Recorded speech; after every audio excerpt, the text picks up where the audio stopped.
कक्षा 11 के सभी छात्र ध्यान दें।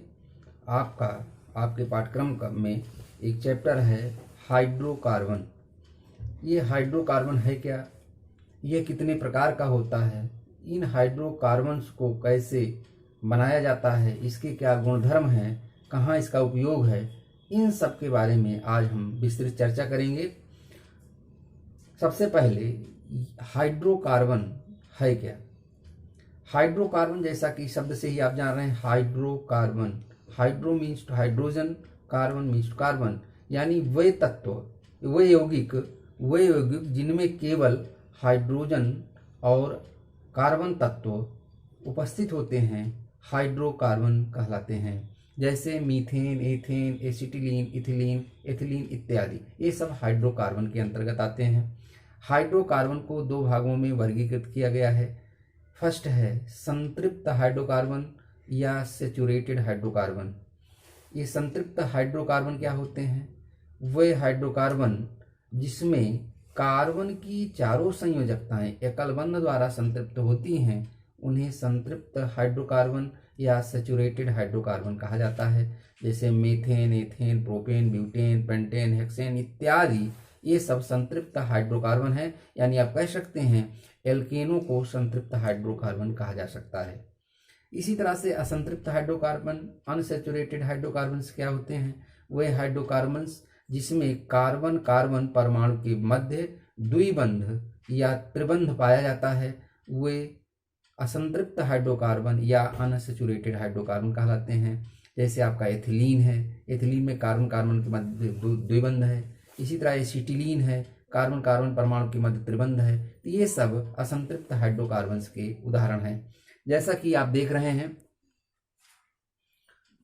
हाइड्रोकार्बन्स वे यौगिक जिसमें केवल हाइड्रोजन एवं कार्बन तत्व उपस्थित होते हैं हाइड्रोकार्बन कहलाते हैं। जैसे मीथेन, एथिलीन इत्यादि, यानी वह यौगिक जिसमें केवल हाइड्रोजन और कार्बन तत्व उपस्थित होते हैं हाइड्रोकार्बन्स कहलाते हैं। ये दो प्रकार के होते हैं, जैसा कि मैंने बताया, संतृप्त हाइड्रोकार्बन, सैचुरेटेड हाइड्रोकार्बन। ये क्या होते हैं?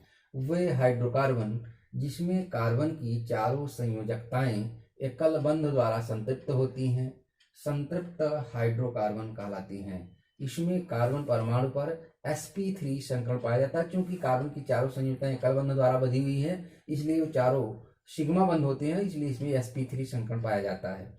जैसे एग्जाम्पल आप देख रहे हैं, ये मीथेन है, CH4, इसमें C से चारों एकल बंध द्वारा हाइड्रोजन परमाणु जुड़ा हुआ है, ये मीथेन की संरचना है। इसी तरह से ये C2H6 एथेन की संरचना है।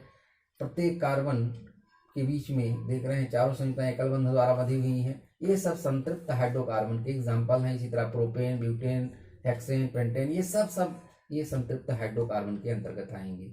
इसी तरह से दूसरा है असंतृप्त हाइड्रोकार्बन या अनसैचुरेटेड हाइड्रोकार्बन्स। ये क्या है? वे हाइड्रोकार्बन जिसमें कार्बन कार्बन परमाणु के मध्य द्विबंध या त्रिबंध, द्विबंध भी हो सकता है या त्रिबंध भी हो सकता है, द्विबंध या त्रिबंध पाया जाता है, असंतृप्त हाइड्रोकार्बन कहलाता है। यानी वे हाइड्रोकार्बन जिसमें कार्बन कार्बन परमाणु के मध्य द्विबंध या त्रिबंध पाया जाता है असंतृप्त हाइड्रोकार्बन कहलाते हैं। फॉर एग्जाम्पल आप देख सकते हैं, ये C2H4 एथिलीन की संरचना है, या single bond C, single bond H, double bond C, single bond H, single bond H, यानी कार्बन कार्बन के मध्य द्विबंध है, इसलिए ये अनसैचुरेटेड हाइड्रोकार्बन है। इसी तरह से दूसरा एग्जाम्पल आप देख रहे हैं एसिटिलीन का है, C2H2 है, H single bond C, triple bond C, single bond H, acetylene है, इसमें कार्बन कार्बन के मध्य त्रिबंध है, इसलिए ये असंतृप्त हाइड्रोकार्बन के एग्जाम्पल हुए। तो ये इस तरह से हाइड्रोकार्बन इसमें कार्बन और हाइड्रोजन तत्व उपस्थित होते हैं हाइड्रोकार्बन कहलाते हैं। दो प्रकार के होते हैं, संतृप्त हाइड्रोकार्बन और असंतृप्त हाइड्रोकार्बन। संतृप्त हाइड्रोकार्बन वह हाइड्रोकार्बन होते हैं जिसमें कार्बन की चारों संयोजकताएं एकल बंध द्वारा बंधी होती हैं, जैसे मीथेन, एथेन, प्रोपेन इत्यादि। और दूसरा है संतृप्त हाइड्रोकार्बन, वह हाइड्रोकार्बन जिसमें कार्बन कार्बन परमाणु के मध्य द्विबंध या त्रिबंध पाया जाता है, असंतृप्त हाइड्रोकार्बन कहलाता है, जैसे एथिलीन, एसिटिलीन इत्यादि। तो ये हाइड्रोकार्बन रहे। इसके बाद आगे आपको हम, अभी मैंने चर्चा किया, जो संतृप्त हाइड्रोकार्बन होते हैं वो एल्केन होते हैं। यानी एल्केन क्या है, एल्केन के बारे में हम आपको बताने जा रहे हैं। एल्केन होते क्या हैं? एल्केन का मतलब है संतृप्त हाइड्रोकार्बन, यानी मीथेन, एथेन, प्रोपेन, ब्यूटेन इत्यादि का कॉमन नाम है एल्केन, यानी एल्केन। एल्केन एल्केन क्या है? एल्केनों को पैराफिन भी कहा जाता है, पैराफिन भी कहा जाता है, यानी एल्केन को पैराफिन भी कहा जाता है, यानी इसका एक नाम और है पैराफिन।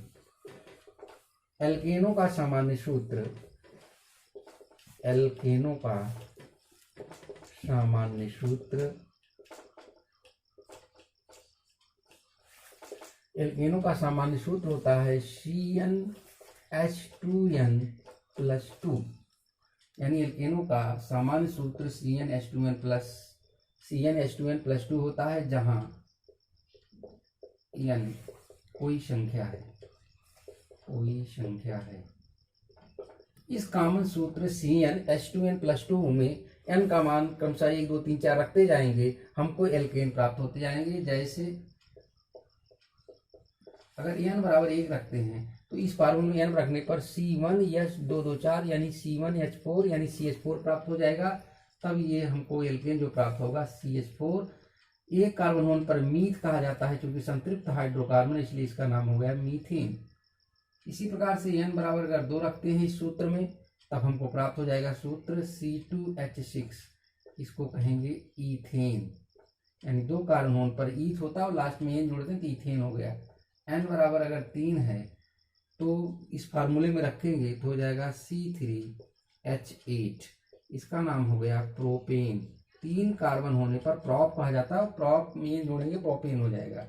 इसी तरह इस सूत्र में n बराबर 4 रखेंगे तो आ जाएगा C4H10।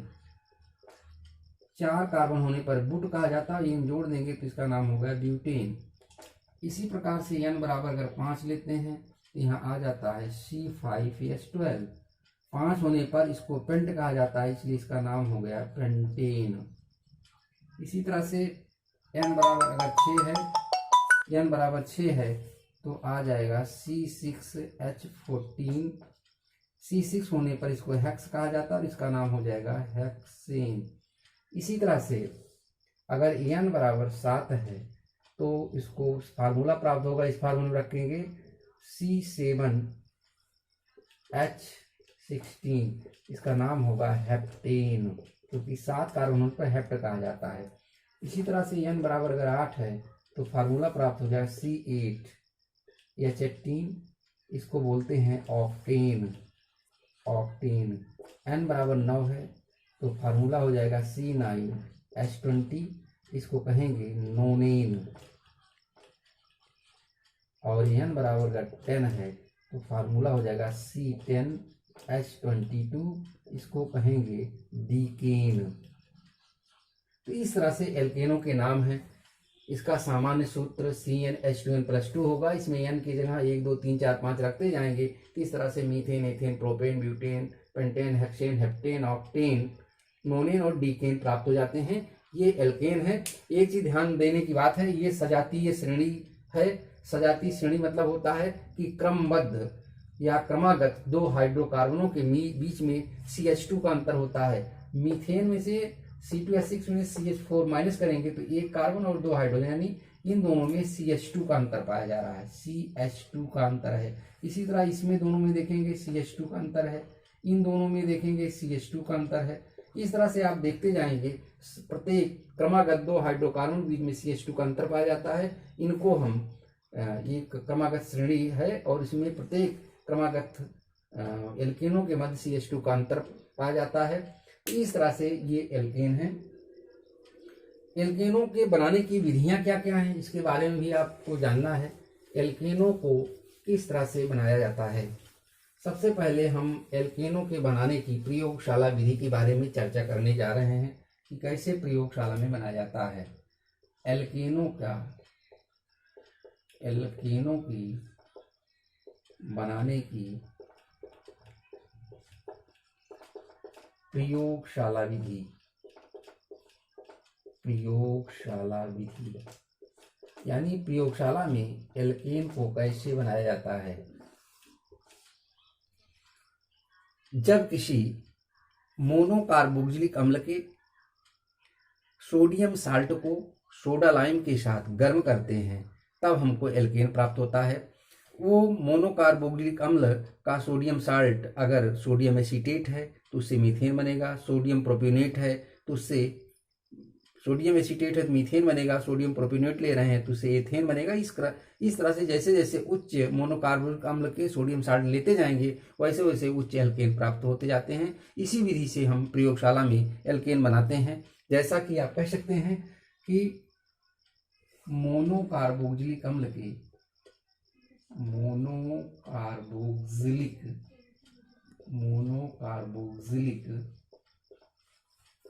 अम्ल के सोडियम साल्ट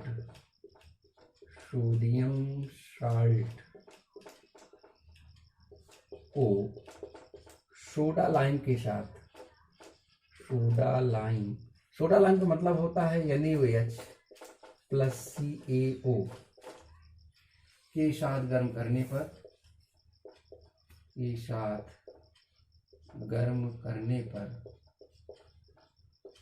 एल्केन प्राप्त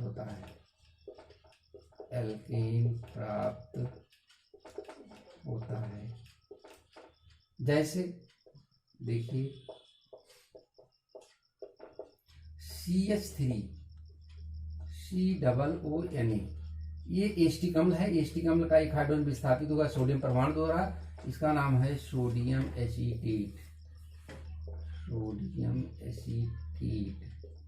को सोडा लाइम के साथ गर्म करेंगे,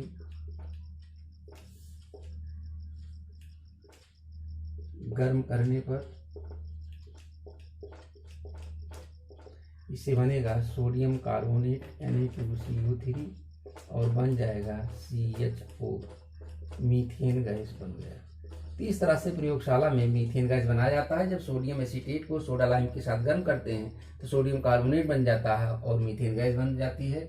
इसी तरह से सोडियम एसीटेट की जगह हम सोडियम प्रोपेनेट ले लेते हैं, CH3CH2COO, ये सोडियम प्रोपियोनेट है। सोडियम प्रोपियोनेट को सोडा लाइम के साथ गर्म करेंगे, CaO के साथ गर्म करेंगे तो यहाँ सोडियम कार्बोनेट प्राप्त होगा और C2H6 एथेन गैस बन जाएगी। इस तरह से चाहे मीथेन गैस हो, एथेन गैस हो, जो भी गैसेज हैं उन सबको हम प्रयोगशाला में बनाते हैं। कैसे बनाते हैं आप जानते हैं कि एक गोल पेदी वाला फ्लास्क ले लेते हैं,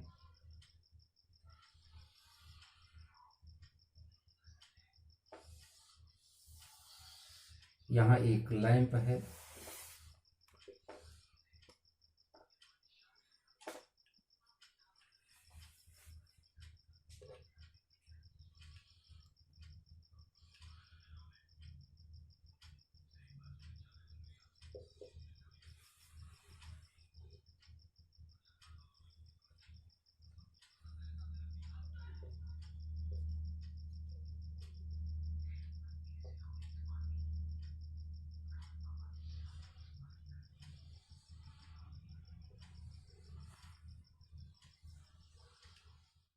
जैसा कि आप देख रहे हैं कि मान लीजिए प्रयोगशाला में मीथेन गैस बनाना है तो इस गोल पेदी वाले फ्लास्क में हम सोडियम एसीटेट और सोडा लाइम का मिश्रण ले लेते हैं।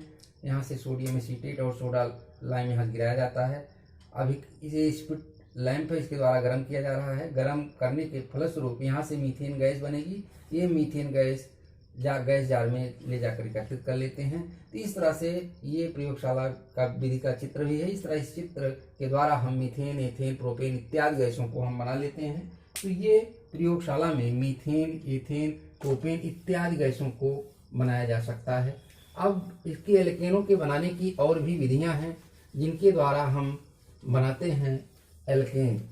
इन विधियों में जो फेमस विधि है वो है, पहला है ऊर्ज अभिक्रिया द्वारा।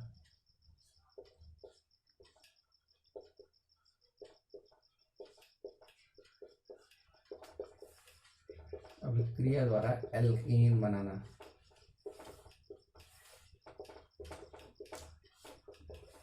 बहुत ही इंपॉर्टेंट रिएक्शन है, 11 12 दोनों के लिए इंपॉर्टेंट रिएक्शन है ऊर्ज अभिक्रिया। 11 12 दोनों छात्रों के लिए, दोनों क्लास छात्रों के लिए बहुत ही अनिवार्य है। कक्षा 11 और कक्षा 12 के सभी छात्र को ध्यान देना चाहिए। जब किसी एल्किल हैलाइड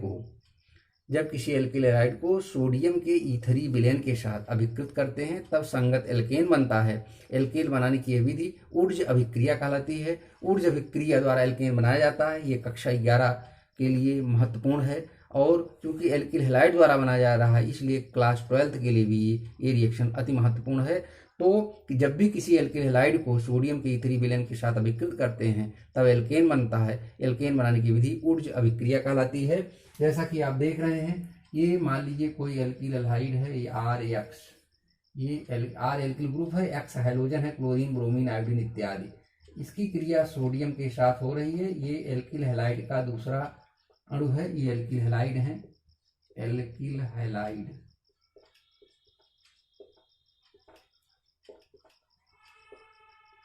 ईथरी विलयन है, ईथर है, यहाँ से ये इतनी चीजें मुक्त हो जाती हैं, बचता है R single bond R+2 NaX। यही एल्केन है, एल्केन। जैसे आप देख सकते हैं, मान लीजिए R की जगह हम CH3 रख रहे हैं, X हाइड्रोजन है, Cl है, ये मेथिल क्लोराइड हो गया, मेथिल क्लोराइड +2 Na, और ये मेथिल क्लोराइड का दूसरा अणु है, ये ईथर है। यहाँ से इतनी चीजें मुक्त हो जाएंगी, इतनी चीजें मुक्त हो जाएंगी। ये होगा CH3 single bond CH3+2 NaCl, ethane बन गया। ये अभिक्रिया ऊर्ज अभिक्रिया कहलाती है।